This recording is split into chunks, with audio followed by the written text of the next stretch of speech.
Pushpa madam ಅವರ ನೇರ ನುಡಿಗಳು ಸಿಕ್ಕಾಪಟ್ಟೆ ಹೈಟ್ ಕ್ರಿಯೇಟ್ ಮಾಡಿರೋದು ಹೈಟ್ನ. ನನಗೆ ಅನ್ಸಮ್ಮಿ ಶಿ ಸೋ ಫಿಯರ್ಲೆಸ್, ಅಂದರೆ ವೆರಿ ಸ್ಟ್ರಾಂಗ್ ಆಲ್ಸೋ. ಬಂದಿದ್ದು ನೋಡ್ಕೊಳ್ಳ ಯಾರು ಏನು ಮಾಡ್ತಾ ಇರ್ತೋ ಅದು ಆ ಆ್ಯಟಿಟ್ಯೂಡ್ ಇರಬೇಕು ಅಂತ ಅನಿಸ್ತು. ದಟ್ ಈಸ್ ಅವ್ ಆ್ಯಂಡ್ ಅದರಿಂದಾಗೆ ನಮ್ಮ ಸಿನಿಮಾ ಈಗ ಇಷ್ಟರ ಮಟ್ಟಿಗೆ ಎಲ್ರಿಗೂ ರೀಚ್ ಆಗಿದೆ. ಸೊ ಥಿಯೇಟ್ರಿಕಲ್ ಹಿಟ್ ಅನ್ನೋದು ತುಂಬ ನಾನು ಕಾಯ್ತಾ ಇದ್ದೀನಿ. ಬರ್ತಾರಾ ಪ್ರಮೋಷನ್ಗೆ ಯಶ್ ಮತ್ತೆ ರಾಧಿಕಾ ಅಂತ? ಅವ್ರೇನಾದರೂ ಬಂದಿದ್ರೆ ನಮ್ಗೆ ಹ್ಯೂಜ್ ಅಲ್ವಾ. ನಮಗೆ ನಮ್ಮ ಕನ್ನಡ ಇಂಡಸ್ಟ್ರಿಯಿಂದ ಹೋಗಿ ಇಡೀ ಇಂಡಿಯನ್ ಫಿಲ್ಮ್ ಇಂಡಸ್ಟ್ರಿಯಲ್ಲೇ ಒಂದು ಟಾಪ್ ಮೋಸ್ಟ್ ಹೆಸರುಗಳಲ್ಲಿ ನಮ್ಮ ಯಶ್ ಸರ್ ಅವ್ರು ಬರ್ತಾರೆ. ಅದು ನಮಗೆಲ್ಲ ತುಂಬ ಹೆಮ್ಮೆಯ ವಿಚಾರ. ಸೊ ಪುಷ್ಪಾ ಮ್ಯಾಮ್ ಅವ್ರದ್ದು ಅವಾಗಲೇ ಹೇಳಿದೆ, ಅವರ ನೇರ ನುಡಿಗಳಿಂದ ಬ್ಯಾಡ್ ಕಮೆಂಟ್ ಕೂಡ ಬಂದಿದೆ. ಅವ್ರು ನನಗೆ ಫೋನ್ ಮಾಡಿ, ನೀನು ಏನು ಭಯ ಪಡ್ತಾ ಇದೆಯಾ, ಇದನ್ನೆಲ್ಲ ದಾಟ್ಕೊಂಡೆ ನಾವು ಬಂದಿರೋದು, ಇದೆಲ್ಲ ಏನೂ ಇಲ್ಲ, ಇನ್ನು ನೀನು ನನಗೆ ಬೈದ್ರು ಅವರು, ನೀನು ಹೀರೋ ಆಗಬೇಕು ಅಂದರೆ ನೀನು ಇದೆಲ್ಲ ತಲೆ ಕೆಡ್ಸ್ಕೋಬಾರ್ದು ನೀನು, ಹಂಗೆ ಹಿಂಗೆ ಅಂತ ಒಂಥರ ನನಗೆ ಧೈರ್ಯ ತುಂಬಿದ್ರು. ಹಾಯ್ ಹಲೋ ಎಲ್ರಿಗೂ ನಮಸ್ಕಾರ. ನೀವು ನೋಡ್ತಾ ಇದ್ದೀರಾ ವಿಶ್ವವಾಣಿ ಸ್ಪೆಷಲ್. ನಾನು ವೈದೇಹಿ ಬಾಟಿ. ಕೊತ್ತಲವಾಡಿ ಸಿಕ್ಕಾಪಟ್ಟೆ ಸುದ್ದಿ ಮಾಡ್ತಾ ಇರುವಂತಹ ಒಂದು ಸಿನಿಮಾ. ಇದು ಸುದ್ದಿ ಎರಡು ವಿಷಯಕ್ಕೆ ಮಾಡ್ತಾ ಇದೆ. ಒಂದು ವಿಷಯ ಅಂದರೆ ಕೊತ್ತಲವಾಡಿ ಮೇಕಿಂಗ್ ಆಗಿರಬಹುದು, ಅಲ್ಲಿ ಬಳಸಿರುವಂತಹ ಒಂದು ಪ್ರೊಡಕ್ಷನ್ ಆಗಿರಬಹುದು, ಮತ್ತು ಅದರ ಕಂಟೆಂಟು, ಟೈಟಲ್ಲು, ಆ್ಯಕ್ಟರ್ಸು, ಆರ್ಟಿಸ್ಟ್ಗಳು, ಇದೆಲ್ಲ ಒಂದು ಸುದ್ದಿ ಆದರೆ, ಇನ್ನೊಂದು ಈ ಒಂದು ಸಿನಿಮಾದ ಪ್ರೊಡ್ಯೂಸರ್ ಆಗಿರುವಂತಹ ಪುಷ್ಪಾ ಅಮ್ಮ ಅವ್ರದ ಒಂದು ನೇರ ನುಡಿಗಳು ಸಾಕಷ್ಟು ಹೈಪ್ ಕ್ರಿಯೇಟ್ ಮಾಡಿದೆ ಸಿನಿಮಾ ಬಗ್ಗೆ. ಸೊ ಸಿನಿಮಾದ ಹೀರೋ ಹೀರೋಯಿನ್ ಇಬ್ಬರು ನಮ್ಮ ಜೊತೆಗೆ ಇದ್ದಾರೆ, ಪೃಥ್ವಿ ಮತ್ತು ಕಾವ್ಯ. ಇಬ್ಬರನ್ನು ಕಾರ್ಯಕ್ರಮಕ್ಕೆ ಸ್ವಾಗತಿಸೋಣ. ಕೊತ್ತಲವಾಡಿ ಬಗ್ಗೆ ಸಾಕಷ್ಟು ಮಾತಾಡೋಕ್ಕಿದೆ, ಮಾತಾಡೋಣ. ಪೃಥ್ವಿ ಮತ್ತು ಕಾವ್ಯ, ನಮ್ಮ ಕಾರ್ಯಕ್ರಮಕ್ಕೆ ಇಬ್ಬರಿಗೂ welcome. Thank you so much. So ಹೇಗೆ ಅನಿಸ್ತಾ ಇದೆ? ಕೇಳಿದ್ದೆ ಕ್ವೆಶನ್ ಕೇಳೋದು, ಹೇಳಿದ್ದೆ ಆನ್ಸರ್ ಹೇಳೋದು? ಇಲ್ಲ, ಬಟ್ ದೆನ್ ಖುಷಿ ಇದೆ, ಪ್ರಮೋಟ್ ಮಾಡೋದು ಭಾಳ ಖುಷಿ ಇದೆ. ಸೊ ನೀವು ಹಾಗಾದ್ರೆ ಬೇರೆ ಕ್ವೆಶನ್ಸ್ ನಾನು ಕೇಳಬೇಕು ಅಂತಾನೆ ಬಂದಿದ್ದು. ಏನ್ ಮಾಡೋಣ, ನೀವಿಬ್ರು ಬಿಸಿ, ನೀವು ಬಿಸಿ ಇದ್ದೀರಾ, ಹಾಗಾಗಿ ಮತ್ತೆ ನಾನು ಹಳೆ ಕ್ವೆಶನ್ಗೆ ಸ್ಟಿಕ್ ಆಗ್ಬೇಕಾಗುತ್ತೆ. ಇಲ್ಲ, ಡಿಫ್ರೆಂಟ್ ಆಗಿ ಕೇಳಿ ಅಲ್ಲ, ಅದಕ್ಕೆ ಬಿಸಿ ಇದ್ದೀನಿ ಅಂತ ಡೈರೆಕ್ಟ್ ಆಗಿ ಕ್ಯಾಮರಲ್ಲಿ ಹೇಳಿದ್ರೆ ಕಷ್ಟ ಆಗುತ್ತೆ. ಹೌದು, ಇವ್ರು 1 ಗಂಟೆಗೆ ಹೋಗ್ಬೇಕಂತ ನೋಡಿ, 15 ಮಿನಿಟ್ಸ್ ಅಲ್ಲಿ ಮುಗಿಸ್ಬೇಕು ಇವ್ರಿಗೋಸ್ಕರ. Okay fine. ಕೊತ್ತಲವಾಡಿ ನಾ ಹೇಳಿದೆ, 2 ವಿಷಯಕ್ಕೆ ಸಿಕ್ಕಾಪಟ್ಟೆ ಹೈಪ್ ಕ್ರಿಯೇಟ್ ಆಗಿದೆ. ಒಂದು ಮೇಕಿಂಗ್ ಆಗಿರ್ಬೋದು, ಮತ್ತೆ ಆರ್ಟಿಸ್ಟ್ಗಳಾಗಿರ್ಬೋದು, ಟೈಟಲ್ ಆಗಿರ್ಬೋದು, ಎಲ್ಲದಕ್ಕೂ. ಇನ್ನೊಂದು ಪುಷ್ಪಾ ಮೇಡಮ್ ಅವರ ನೇರ ನುಡಿಗಳು ಸಿಕ್ಕಾಪಟ್ಟೆ ಹೈಟ್ ಕ್ರಿಯೇಟ್ ಮಾಡಿರೋದು ಹೈಟ್ನ. ಸೊ ಏನು ಅನ್ಸತ್ತೆ ನಿಮಗೆ ಈ ಒಂದು ವಿಷಯಕ್ಕೆ ಸಂಬಂಧಪಟ್ಟಂತೆ, ಕೊತ್ತಲವಾಡಿ ಇಷ್ಟೊಂದು ಹೈಪ್ ಕ್ರಿಯೇಟ್ ಆಗ್ತಾ ಇದೆ ಅಂತ? ಖುಷಿ ಇದೆ ಅಲ್ಲ. ಯಾವುದು ಕೂಡ ಸಿನಿಮಾ ನಮ್ಮದು ಯೂಶ್ವಲಿ ನಾನು ಮಾಡ್ತಾ ಇದ್ದಂಥ ಸಿನಿಮಾ ರಿಲೀಸ್ ಆಗಿ ಆಮೇಲೆ ಒಂದಷ್ಟು ವರ್ಡ್ ಆಫ್ ಮೌತ್ ಆಗಿ ಆಮೇಲೆ ಗೊತ್ತಾಗ್ತಾವ ಇಂಥೊಂದು ಸಿನಿಮಾ ರಿಲೀಸ್ ಆಗಿದೆ ಅಂತ. ಬಟ್ ಈ ಸಿನಿಮಾ ಫಸ್ಟೇ ರಿಲೀಸ್ ಆಗೋದು ಮೊದಲೇ ಭಾಳಷ್ಟು ಜನರಿಗೆ ಗೊತ್ತಿದೆ. ಸೊ ಹಾಗಾಗಿ ಖುಷಿ ಇದೆ. ಆ್ಯಂಡ್ ಸ್ಪೆಷಲಿ ಪುಷ್ಪಾ ಮ್ಯಾಮ್ ಮುಂಚೂಣಿಯಲ್ಲಿ ನಿಂತು, ನಾನು ಪ್ರಾಯಶಃ ಯಾವ ಪ್ರೊಡ್ಯೂಸರ್ನು ಈ ಥರ ನೋಡಿಲ್ಲ. ಅಂದರೆ ಫೋರ್ ಫ್ರಂಟ್ ಬಂದು ಮುಂಚೂಣಿಯಲ್ಲಿ ನಿಂತು ಈ ಸಿನಿಮಾನ ಯಾವ ಲೆವೆಲ್ಗೆ ಪ್ರಮೋಟ್ ಮಾಡಿದ್ದಾರೆ ಅಂತ ಹೇಳಿದ್ರೆ ಎಲ್ಲರಿಗೂ ಆಲ್ಮೋಸ್ಟ್ ಗೊತ್ತಿದೆ. ಸೊ ಖುಷಿ ಅಲ್ವಾ ಸೇಯಿಂಗ್ ನಮ್ದೊಂದು ಸಿನಿಮಾ ಇಷ್ಟು ರೀಚ್ ಆಗಿದೆ ಅಂತ. ಅಟ್ ದ ಸೇಮ್ ಟೈಮ್ ಎಲ್ಲ ಆರ್ಟಿಸ್ಟ್, ದೇಶಪಾಂಡೆ ಸರ್ ಆಗಿ, ರಾಜೇಶ್ ನಟರಂಗ್ ಸರ್, ಆಮೇಲೆ ಮಾನಸಿ ಸುಧೀರ್ ಮ್ಯಾಮ್, ರಾಘು ರಮಣಕೊಪ್ಪ, ಕಾವ್ಯ ಅವರು ಎಲ್ಲರೂ ಅದ್ಭುತವಾಗಿ ಪರ್ಫಾರ್ಮ್ ಮಾಡಿದ್ದಾರೆ. ಆ್ಯಂಡ್ DOP ಕಾರ್ತಿಕ್ ಅವರು ಅದ್ಭುತವಾಗಿ ಕೆಲಸ ಮಾಡಿದ್ದಾರೆ ಬ್ಯಾಕ್ಗ್ರೌಂಡ್ಸ್. ಅಂದರೆ ಎಲ್ಲರೂ, ಡಿರೆಕ್ಟರ್ ಶ್ರೀರಾಜ್ ಅವರು, ಎಲ್ಲರೂ ಅವ್ರವ್ರ ಕೆಲಸನ ತುಂಬ ಪ್ರಾಮಾಣಿಕವಾಗಿ ಮಾಡಿರೋದ್ರಿಂದ ಟೀಸರ್, ಟ್ರೈಲರ್ ಮತ್ತು ಸಾಂಗ್ ಎಲ್ರಿಗೂ ಇಷ್ಟ ಆಗ್ತಾ ಇದೆ. ಒಂದು ಕ್ಯೂರಿಯಾಸಿಟಿ ಹುಟ್ಟಿದೆ ಸಿನಿಮಾ ಬಗ್ಗೆ. ಸೊ ಎರಡು ಹ್ಯಾಂಡ್ ಇನ್ ಹ್ಯಾಂಡ್ ಹೋಗ್ತಾ ಇದೆ. ಬಟ್ ಪುಷ್ಪಾ ಮ್ಯಾಮ್ ನಿಜವಾಗ್ಲೂ ನಾನು ತುಂಬ ಸ್ಟ್ರಾಂಗ್ ಲೇಡಿ, ತುಂಬ ಇನ್ಸ್ಪೈರ್ ಮಾಡಿದ್ರು ನನಗೆ. ಅವರು ಫಿಯರ್ಲೆಸ್ ಅಂತ ಅನಿಸ್ತು. ಆ್ಯಕ್ಚುಲಿ ನೋಡೋಕೆ ಹೋದ್ರೆ ಆರಾಮ್ಸೆ ಮನೇಲಿ ಇರ್ಬೋದಿತ್ತಲ್ಲ, ಕರೆಕ್ಟ್ ಅಲ್ವಾ? ಅದು ಬಿಟ್ಟು ಇಲ್ಲ, ನನ್ನ ಪ್ರೊಡಕ್ಷನ್ ಹೌಸಿಂದ ಒಂದಷ್ಟು ಜನರಿಗೆ ಕೆಲಸ ಸಿಗಬೇಕು, ಒಳ್ಳೆ ಸಿನಿಮಾ ನಾನು ಮಾಡಬೇಕು. ಈಗ ನನ್ನಂಥ ಭಾಳಷ್ಟು ಜನ ಕಲಾವಿದರಿದ್ದಾರೆ. ಒಂದು ರೀತಿಯಲ್ಲಿ ಅವ್ರಿಗೆಲ್ರಿಗೂ ಕೂಡ ಸಪೋರ್ಟ್ ಮಾಡುವಂಥ ಪ್ರೊಡಕ್ಷನ್ ಹೌಸ್ ಅವ್ರದ್ದು ಆಗುತ್ತೆ ಮುಂದೆ ಹೋಗಿ ಅನ್ನೋದು ನಂಬಿಕೆ ಇದೆ. ಸೊ ಹಾಗಾಗಿ we are really happy to be part of this film. Okay Kavya, first film ನಿಮ್ಮದು, ಸೀರಿಯಲ್ಲು, ಅದಾದಮೇಲೆ ರಿಯಾಲಿಟಿ ಶೋ ಆಯಿತು, ಇವಾಗ ಡೆಬ್ಯೂ ಮೂವಿಲಿ ನೀವು ಕಾಣಿಸ್ಕೊಳ್ತಾ ಇದ್ದೀರಾ. ಸೊ ಹೇಗೆ ಅನ್ನಿಸ್ತಾ ಇದೆ? ಕೊತ್ತಲವಾಡಿ ಹೆಂಗೆ ಇಷ್ಟ ಆಯಿತು, ಯಾಕೆ ಒಪ್ಕೊಂಡ್ರಿ ಅಂತ? ಅದೇ ಇಷ್ಟೊಂದು ಪ್ರಮೋಷನ್ ಆಗ್ತಾ ಇದೆ, ಸುದ್ದಿ ಆಗ್ತಾ ಇದೆ ಅಂತ ಹೇಳಿದ್ರಿ. ನನ್ನ ಮೊದಲನೇ ಸಿನಿಮಾ ಇಷ್ಟು ರೀಚ್ ಆಗ್ತಿದೆ ಅನ್ನೋದ್ರ ಬಗ್ಗೆ ತುಂಬ ಖುಷಿ ಇದೆ. ಆ್ಯಂಡ್ ಹೆಂಗೆ ಒಪ್ಕೊಂಡೆ ಅಂತಂದರೆ ನನಗೂ ಗೊತ್ತಿಲ್ಲ. ನನಗೆ ಪ್ರೊಡ್ಯೂಸರ್ ಗೊತ್ತಿಲ್ಲದೆ, ಪ್ರೊಡಕ್ಷನ್ ಗೊತ್ತಿಲ್ಲದೆ ಸಿನಿಮಾ ಒಪ್ಕೊಂಡಿರೋದು. ನನಗೂ ಒಂಥರ ಕ್ವೆಶ್ಚನ್ ಮಾರ್ಕ್. ಹಿಂಗೆ ಅಂದರೆ ನನಗೆ ಅನಿಸ್ತು, ಅಂದರೆ ಸರ್ ಅಪ್ರೋಚ್ ಮಾಡಿದ ರೀತಿ ಆಗಿರ್ಬೋದು, ಅವರು ಡೈರೆಕ್ಟರ್ ಸರ್ ಹೇಳಿದ ರೀತಿ ಆಗಿರ್ಬೋದು, ಈ ಥರ ಇದೆ ಕತೆ, ಒಂದ್ಸಲ ಕತೆ ಕೇಳಿ, ಆ್ಯಂಡ್ ತುಂಬ ದೊಡ್ಡ ಮಟ್ಟದಲ್ಲೇ ಪ್ಲ್ಯಾನ್ ಮಾಡ್ತಾ ಇದ್ದೀವಿ, ಬಟ್ ಪ್ರೊಡಕ್ಷನ್ ಹೌಸ್ ಹೆಸರು ಹೇಳೋಂಗಿಲ್ಲ, ಹಾಗಾಗಿ ಹೇಳ್ತಾ ಇಲ್ಲ, ಬಟ್ ನಿಮಗೊಂದು ಒಳ್ಳೆ ಆಪರ್ಚುನಿಟಿ ಇದು ಅಂತ ಹೇಳಿದ್ರು. ಹಾಗಾಗಿ ನನಗೂ ಸಿನಿಮಾ ಎಕ್ಸ್ಪ್ಲೋರ್ ಮಾಡಬೇಕು ಅಂತ ಅನಿಸ್ತು, ಸಿನಿಮಾ ಒಪ್ಕೊಂಡೆ. ಆ್ಯಂಡ್ ತುಂಬ ಒಳ್ಳೆ ಟ್ಯಾಲೆಂಟೆಡ್ ಆರ್ಟಿಸ್ಟ್ಗಳ ಜೊತೆ, ಎಕ್ಸ್ಪೀರಿಯನ್ಸ್ಡ್ ಆರ್ಟಿಸ್ಟ್ಗಳ ಜೊತೆ ವರ್ಕ್ ಮಾಡೋ ಒಂದು ಅವಕಾಶ ಸಿಕ್ತು. ಆ್ಯಂಡ್ ಪುಷ್ಪಮ್ಮ ಅವ್ರನ್ನ ಮೀಟ್ ಮಾಡಿ ಅವ್ರ ಜೊತೆ ಒಂದಿಷ್ಟು ಟೈಮ್ ಸ್ಪೆಂಡ್ ಮಾಡೋವಂಥ ಅವಕಾಶ. ಇವ್ರು ಹೇಳ್ದಂಗೆ ಅಂದರೆ ಏನಾದರೂ ಒಂದು ಮಾಡಬೇಕು ಅನ್ನೋ ಅರ್ಜ್ ಇದೆಯಲ್ಲ, ಏನೋ ಒಂದು ಅಚೀವ್ ಮಾಡಬೇಕು ಅನ್ನೋ ಒಂದು ಸಕ್ಸಸ್ ಕಾಣಬೇಕು ಅನ್ನೋ ಒಂದು ಅರ್ಜ್ ಇದೆಯಲ್ಲ, ಅದು ಮೋಸ್ಟ್ಲಿ ಅಮ್ಮನಿಂದನೇ ಎಷ್ಟು ಸರಿಗೆ ಬಂದಿದೆ ಅಂತ ಅನಿಸುತ್ತೆ. ಸುಮ್ಮನೆ ಕೂತ್ಕೊಳ್ಳೋವಂಥ ವ್ಯಕ್ತಿ ಅಲ್ಲ ಅವರು. ತುಂಬ ಏನಾದರೂ ಮಾಡಬೇಕು, ಎಲ್ಲದ್ರ ಬಗ್ಗೆ ವಿಷಯ ತಿಳ್ಕೊಬೇಕು. ನಾವೇನೋ ಯಾವುದ್ರ ಬಗ್ಗೆ ಮಾತಾಡ್ತಿದ್ರೆ ಹೆಂಗೆ ಅದು ಯಾಕೆ ಅನ್ನೋದು ಅದೊಂದು ಇಂಟ್ರೆಸ್ಟ್ ಇದೆಯಲ್ಲ, ಅದು ತುಂಬ ಇದೆ ಅವರಿಗೆ. ಸೊ ಯಾ, ಖುಷಿ ಇದೆ. ಸೊ ನಿಮ್ಮ ಸಿನಿಮಾದ ಇನ್ನೊಂದು ಬೆಸ್ಟ್ ಪಾರ್ಟ್ ಏನಂತಂದ್ರೆ, ಬೆಸ್ಟ್ ಪಾರ್ಟು ಅಂತಲೂ ಅನ್ಬೋದು, ಅದಾದಮೇಲೆ ಒಂದು ಸ್ವಲ್ಪ ಯುನೀಕ್ ಆಗಿ, ಬಿಕಾಸ್ ಇವಾಗ ಎಲ್ರಿಗೂ ಗೊತ್ತಿದೆ, ಇವಾಗ ನೀವು ಮೂವಿ ಒಪ್ಕೊಳ್ತಾ ಇದ್ದೀರಾ, ಕತೆ ಕೇಳಿದ್ರೆ ಅಂದರೆ ಪ್ರೊಡಕ್ಷನ್ ಹೌಸ್ ಯಾವುದು ಅಂತ ನಿಮಗೆ ಆಟೋಮೆಟಿಕ್ಕಾಗಿ ಗೊತ್ತಾಗೇ ಆಗುತ್ತೆ. ಸೊ ಅದೆಲ್ಲ ನೋಡ್ಕೊಂಡ್ಬಿಟ್ಟೆ ಎಷ್ಟೊಂದು ಜನ ಆರ್ಟಿಸ್ಟ್ಗಳು ಓಕೆ ಈ ಪ್ರೊಡಕ್ಷನ್ ಹೌಸಾ, ನಾನು ಐ ಶುಡ್ ವರ್ಕ್ ಹಿಯರ್ ಅಂತ ಅನ್ಕೊಳ್ಳೋರು ಇರ್ತಾರೆ. ಬಟ್ ನಿಮಗೆ ಪ್ರಮೋಷನ್ ಮಾಡೋ ತನಕ ಕೂಡ ನಿಮಗೆ ಗೊತ್ತಿರಲಿಲ್ಲ ಯಾರು ಪ್ರೊಡ್ಯೂಸ್ ಮಾಡ್ತಾ ಇದ್ದಾರೆ ಅಂತಂದು. ಹೆಂಗೆ ಒಪ್ಕೊಂಡ್ರಿ ಅಂತ, ಇದು ಹೆಂಗೆ ವರ್ಕ್ ಆಗುತ್ತೆ ಅಂತ ಅವ್ರಿಗೆ ಅನಿಸ್ತಿಲ್ಲ? ಫಾರ್ ಮೀ, ನಾನು ಮೊದಲಿಂದ ನನಗೆ ಪ್ರೊಡಕ್ಷನ್ ಹೌಸ್ ಯಾವುದು ಅನ್ನೋದಕ್ಕಿಂತ ಕತೆ ಏನು, ನಿರ್ದೇಶಕರು ಯಾವ ಥರ ಮಾಡ್ತಾ ಇದ್ದಾರೆ, ಟೀಮ್ ಏನು ಅನ್ನೋದೇ ಇದ್ದಿದ್ದು. ಸೊ ಅದೇ ಮ್ಯಾಟ್ರ್ ಆಗೋದು ಅಲ್ವಾ. ಸೊ ಅದಿದ್ದು. ಆ್ಯಂಡ್ ನಾನು ಆಲ್ಮೋಸ್ಟ್ ಸ್ಮಾಲ್ ಫಿಲ್ಮ್ಸೇ ಮಾಡ್ತಾ ಬಂದಿರೋದ್ರಿಂದ ತೀರಾ ಪ್ರೊಡ್ಯೂಸರ್ ಬಗ್ಗೆ ಥಿಂಕ್ ಮಾಡೋಂಥದ್ದು ಏನಿರಲಿಲ್ಲ. ಬಟ್ ಈ ಸಿನಿಮಾದಲ್ಲಿ ಪ್ರೊಡಕ್ಷನ್ ಹೌಸ್ ಹಂಗೆ, ಪ್ರೊಡಕ್ಷನ್ ಹೌಸ್ ಹಿಂಗೆ ಅಂತೆಲ್ಲ ಹೇಳ್ತಾ ಇದ್ರು ಡೈರೆಕ್ಟ್ರು. ನನಗೆ ಆತ್ಮೀಯರೇ, ಬಟ್ ತೀರಾ ಟಾಪ್ ಸೀಕ್ರೆಟ್ ಇಟ್ಟರು ಅವರು. ಎಲ್ಲೂ ಹಿಂಗೆ ಆಗಿರಲ್ಲ ಅನ್ಕೋತೀನಿ. ಪ್ರೊಡ್ಯೂಸರ್ ಯಾರು ಅಂತ ಗೊತ್ತಿಲ್ಲದೆ ರಿಲೀಸ್ ಅಂದರೆ ಸಿನಿಮಾ ಡಬ್ಬಿಂಗ್ ಆಗಿ ಎಲ್ಲ ಆಗಿ ರಿಲೀಸ್ ಹತ್ರ ಬರುವಾಗ ಪ್ರೊಡ್ಯೂಸರ್ನ ಇಂಟ್ರೊಡ್ಯೂಸ್ ಮಾಡ್ದಂಗೆ, ಹೀರೋ ಇಂಟ್ರೊಡಕ್ಷನ್ ಮಾಡ್ತಾರೆ, ಪ್ರೊಡ್ಯೂಸರ್ನ ಇಂಟ್ರೊಡ್ಯೂಸ್ ಮಾಡ್ದಂಗೆ ಮೊದಲನೇ ಬಾರಿಗೆ ಅಂತ ಅನ್ಕೋತೀನಿ. ಬಟ್ ಅವ್ರ ಫೋರ್ ಫ್ರಂಟಲ್ಲಿ ಬರದೇ ಇದ್ರು ಸಿನಿಮಾನ ತುಂಬ ಚೆನ್ನಾಗಿ, ಅಂದರೆ ಶೂಟ್ ಟೈಮಲ್ಲಾಗಿರಲಿ, ಶೂಟ್ ಆದಮೇಲೆ ಪೋಸ್ಟ್ ಪ್ರೊಡಕ್ಷನ್ ಟೈಮಲ್ಲಾಗಿರಲಿ, ಪ್ರೀ ಪ್ರೊಡಕ್ಷನ್ ಟೈಮಲ್ಲಾಗಿರಲಿ, ಎಲ್ಲವನ್ನು ಸ್ಮೂತಾಗಿ ಹ್ಯಾಂಡಲ್ ಮಾಡಿದ್ದಾರೆ. ಅಂದರೆ ಮುಂದ್ಗಡೆ ಬರದೆ ಓವರ್ ದ ಫೋನ್ ಮಾನಿಟರ್ ಮಾಡಿ ಅಷ್ಟು ಸ್ಮೂತಾಗಿ ಮಾಡಿರೋದು ನಿಜವಾಗ್ಲೂ ಅದು ತುಂಬ ಕಮೆಂಡೆಬಲ್ ವರ್ಕ್. ಅದು ಶ್ಲಾಘನಾರ್ಹ. ಅಂದರೆ ನಿಜವಾಗ್ಲೂ ನನಗೆ ಖುಷಿ ಆಯಿತು. ಅಂದರೆ ಸಿನಿಮಾ ಮಾಡೋದು ಅಷ್ಟು ಸುಲಭ ಅಲ್ಲ ಅಂತ. ಅದರಲ್ಲೂ ಈ ಥರ ಒಂದು ಯಾವುದೋ ಔಟ್ಡೋರ್ಗೆ ಹೋಗಿ ಹಳ್ಳೀಲಿ ಅಥವಾ ಬೇರೆ ಬೇರೆ ಲೊಕೇಶನಲ್ಲಿ ಇಷ್ಟೆಲ್ಲ ಒಂದು ಕ್ಯಾನ್ವಾಸ್ ಇರೋವಾಗ ಅದನ್ನು ಹ್ಯಾಂಡಲ್ ಮಾಡೋದು ಸುಲಭ ಅಲ್ಲ. ತುಂಬ ಸಮಸ್ಯೆಗಳು. ಈಗ ನಾವು ಕ್ಲೈಮ್ಯಾಕ್ಸ್ ಶೂಟ್ ಮಾಡುವಾಗಲೇ ಫುಲ್ ತುಂಬ ಇನ್ವೆಸ್ಟ್ ಮಾಡಿದ್ವಿ ಯಾವತ್ತು. ಅದು ಕ್ರೇನ್ಸು, ಇಂಡಸ್ಟ್ರಿಯಲ್ ಕ್ರೇನ್, ಅದು ತುಂಬ ಇತ್ತು. ಆವತ್ತು ಮಳೆ ಬಂದ್ಬಿಡ್ತು, ಶೂಟೇ ಮಾಡಿಲ್ಲ ನಾವು. ನನಗೆ ಒಂಥರ ಅಯ್ಯೋ ಅಂತ ಅನಿಸ್ಬಿಡ್ತು. ಅಷ್ಟು ಇನ್ವೆಸ್ಟ್ ಮಾಡಿರೋದೆಲ್ಲ ನದಿ ಪಕ್ಕನೇ ನಾವು ಶೂಟ್ ಮಾಡ್ತಿದ್ವಿ. ನನಗೆ ನಾನಂತೂ ಭಯ ಪಟ್ಬಿಟ್ಟೆ. ಬಟ್ ನೆಕ್ಸ್ಟ್ ಡೇಯಿಂದ ಮತ್ತೆ ಶೂಟ್ ಕಂಟಿನ್ಯೂಸ್ ಆಗಿ ಸಲೀಸಾಗಿ ನಡೀತು. ಅದೆಲ್ಲ ಒಂಥರ ಎಷ್ಟು ಸ್ಮೂತಾಗಿ ಹ್ಯಾಂಡಲ್ ಮಾಡಿದ್ರು ಅವರು ಅಂತ. ಸೊ ಸೆಟ್ಟಿಗೆ ಬರದೆ ಅಷ್ಟು ಹ್ಯಾಂಡಲ್ ಮಾಡಿದ್ದಾರೆ ಅಂದರೆ ಇನ್ಮೇಲೆ ಅವ್ರು ಮಾಡೋ ಎಲ್ಲ ಪ್ರೊಡಕ್ಷನ್ ಆಬ್ವಿಯಸ್ಲಿ ಅವ್ರು ಗೊತ್ತಿಲ್ಲದೆ ಅಂದರೆ ಇದ್ದೇ ಮಾಡ್ತಾರೆ. ಸೊ ಅದನ್ನೆಲ್ಲ ತುಂಬ ಚೆನ್ನಾಗಿ ಮಾಡ್ತಾರೆ. ಅವ್ರಿಗೊಂದು ಒಳ್ಳೆ ಅನುಭವ ಇದೆ ಆ್ಯಂಡ್ ಒಳ್ಳೆ ವಿಷನ್ ಇದೆ. ಅಂದರೆ ಭಾಳಷ್ಟು ಜನರಿಗೆ ಕೆಲಸ ಕೊಡುವಂಥ ಪ್ರೊಡಕ್ಷನ್ ಹೌಸ್ ನಮ್ದು ಆಗಬೇಕು ಅನ್ನೋದು ಒಂದು ದೊಡ್ಡ ವಿಷನ್ ಇಟ್ಕೊಂಡು ಅವ್ರು ಬಂದಿದ್ದಾರೆ. ಸೊ ಹಾಗಾಗಿ ಗ್ರೇಟ್ ಅಂತ ಹೇಳ್ತೀನಿ ನಾನು ಅಷ್ಟೇ. ಓಕೆ.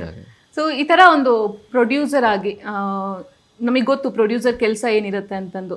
ಅದನ್ನೆಲ್ಲ ಹೊರತುಪಡಿಸಿ ಕೂಡ ಫ್ರಂಟ್ ಲೈನಿಗೆ ಬಂದು ಫಿಲ್ಮ್ನ ಸಿಕ್ಕಾಪಟ್ಟೆ ಪ್ರಮೋಟ್ ಮಾಡ್ತಾ ಇದ್ದಾರೆ ಪುಷ್ಪಮ್ಮ ಅವರು.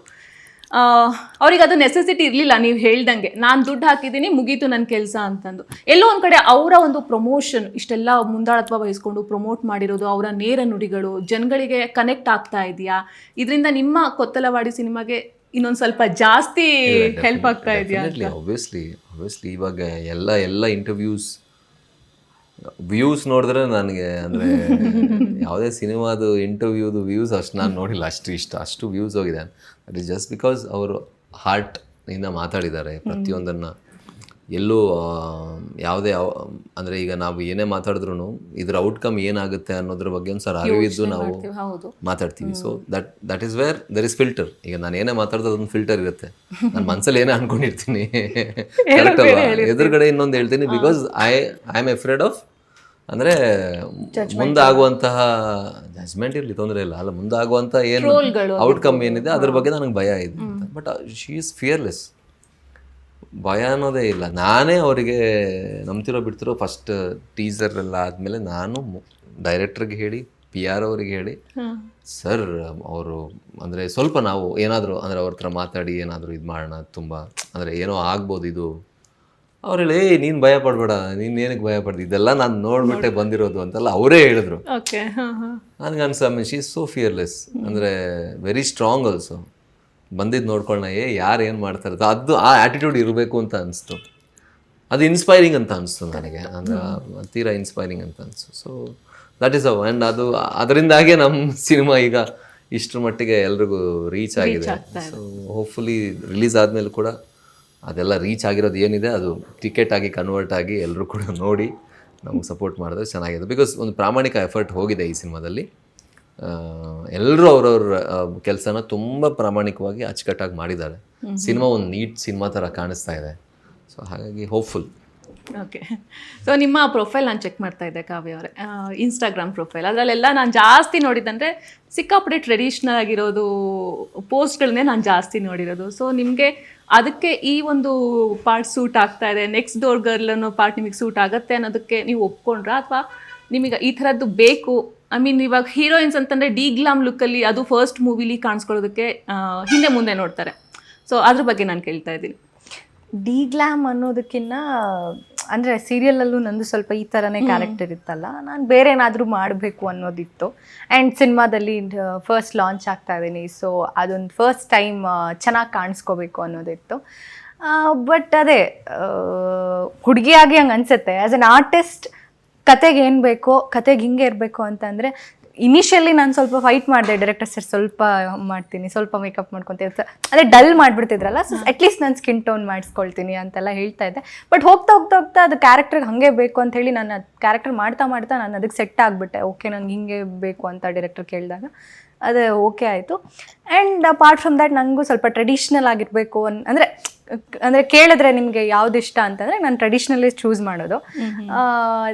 ನೀವು ನೋಡ್ದಂಗೆ ಅಂದರೆ ಪ್ರೊಫೈಲ್ ನೋಡಿದ್ದೀನಿ ಅಂತ ಹೇಳಿದ್ರೆ, ಸೊ ಜಾಸ್ತಿ ಆ ಕಡೆನೇ ಒಲವು ಜಾಸ್ತಿ. ಟ್ರೆಡಿಷ್ನಲ್.